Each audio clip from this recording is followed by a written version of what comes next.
সান্তাহারবাসী হিসাবে আমাদের এই কলেজের একজন সহকারী অধ্যাপক হিসাবে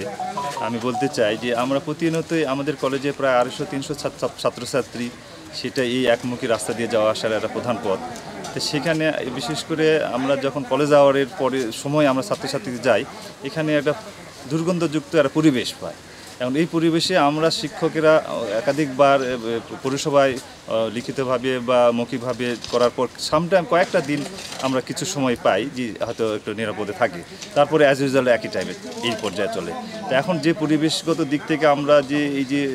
এখন যে সময় যাচ্ছে ডেঙ্গু চিকুনগুনিয়া এই যে প্রাদুর্ভাব আরও বেড়ে যাচ্ছে বর্ষাকালে, তা আমরা যদি আমাদের সান্তাহার শহর বিশেষ করে আমাদের যে এই কলেজের শহীদ আহসানুর ডিগ্রি কলেজের একমাত্র রাস্তার পাশে যে এই যে পৌরসভার বা এই যে এলাকা মহল্লাবাসীর যে এই যে ময়লা স্তূপ আবর্জনা করে রাখে, এটা একটা আশু প্রতিকার করা এখনই একটা প্রতিরোধ করার সময় আমাদের। এখন আমাদের একটা শিক্ষা প্রতিষ্ঠান, এটা সদগার জারি একটা প্রতিষ্ঠান, এই প্রতিষ্ঠানে অনেক অভিভাবকরা যায়, সচেতন অভিভাবকরা যায়, তারা কিন্তু এই যে এই গন্ধটা বা এই যে প্রকৃতিগত দিক থেকে যে আবর্জনা জড়াচ্ছন্নভাবে এই যে রাখে বা ইচ্ছা করে রাখে, অনেক সময়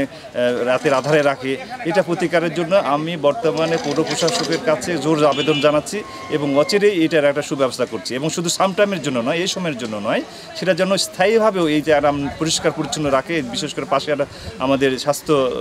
কেন্দ্র আছে, বিশেষ করে আমাদের হসপিটাল আছে, এটা হসপিটাল একটা সেবামূলক প্রতিষ্ঠান, একটা চিকিৎসা প্রতিষ্ঠান, সেই প্রতিষ্ঠানের পাশে একটা অরাজকন্য একটা পরিবেশ সৃষ্টি হয়ে থাকে। এটা আমরা একদম কাম্য নয় বা আমরা আশা করি না। এবং আমরা সবিনয় আমি জানাতে চাই এই